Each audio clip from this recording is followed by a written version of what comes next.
बुंदेलखंड में B pharma, D pharma, BPED, B.Ed, BA, B.Com और BSc में उत्कृष्ट शिक्षा का एकमात्र संस्थान आदिनाथ ग्रुप ऑफ कॉलेज, नई गल्ला मंडी के पास, महर्रा, ललितपुर। एक तो अब हम उपार्जन का काम प्रारंभ कर रहे हैं और उपार्जन इस बार भी मध्य प्रदेश में बम्पर होगा, लेकिन अभी सारे वेयर हाउस भरे हैं, गोडाउन भरे हैं, रखने की जगह नहीं है। और इसलिए मैंने एक तो यह आग्रह किया कि कम से कम 30 लाख मीट्रिक टन और जो रखा हुआ गेहूं हमारे पास है उसका उठाव हो जाए और वो बाकी राज्यों में चला जाए, तो हमारे पास रखने की जगह उपार्जित जो नया गेहूं आएगा उसका स्थान होगा।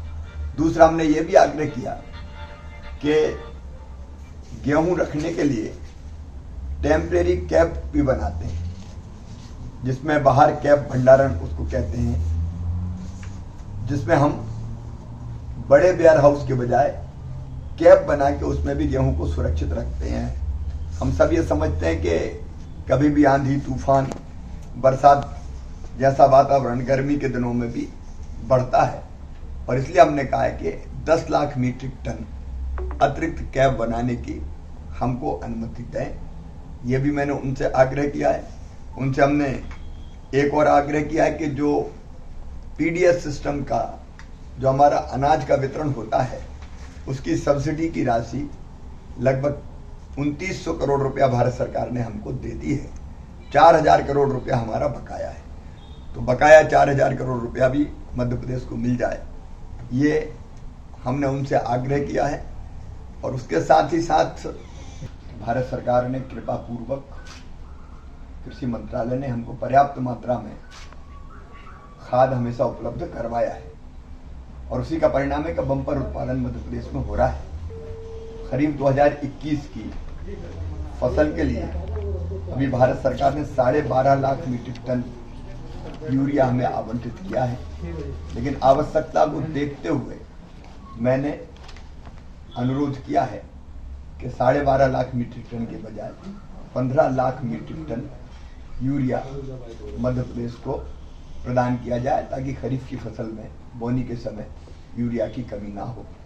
उन्होंने कृपापूर्वक निर्देश दिया है कि मध्य प्रदेश को जितनी आवश्यकता है उतना यूरिया उपलब्ध करवाया जाएगा। यूरिया के साथ साथ DAP भी फसलों के उत्पादन के लिए किसान की आवश्यकता है। मैं उनको धन्यवाद दे रहा हूँ। मध्य प्रदेश ने 11 लाख मीट्रिक टन यूरिया मांगा था और 11 लाख मीट्रिक टन यूरिया हमको उपलब्ध कराने के लिए स्वीकृत कर दिया गया है। DAP 11 lakh metric ton DAP स्वीकृत कर दिया गया है, और इसलिए अब DAP की कोई कमी मध्य प्रदेश में नहीं रहेगी। खरीफ के लिए हमारे पास पर्याप्त व्यवस्था हो जाएगी।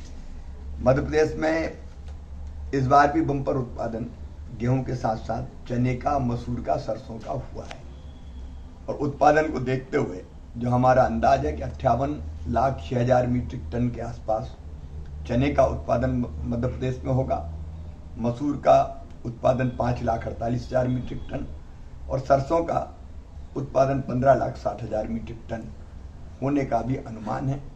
और उसके हिसाब से कुल उत्पादन का 25% का उपार्जन PSS योजना के अंतर्गत भारत सरकार करती है।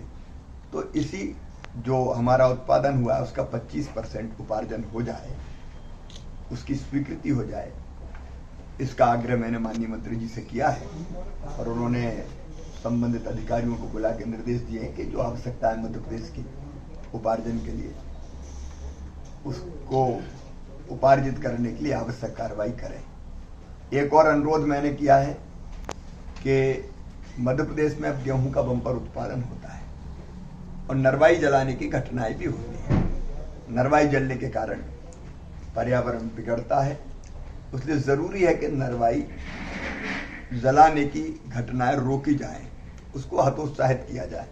उसका विकल्प यही है कि आजकल कई ऐसी मशीनें आई है जिससे नरवाई को जलाने की जरूरत नहीं पड़ेगी, नरवाई कट के अपने आप भूसा बन जाएगी।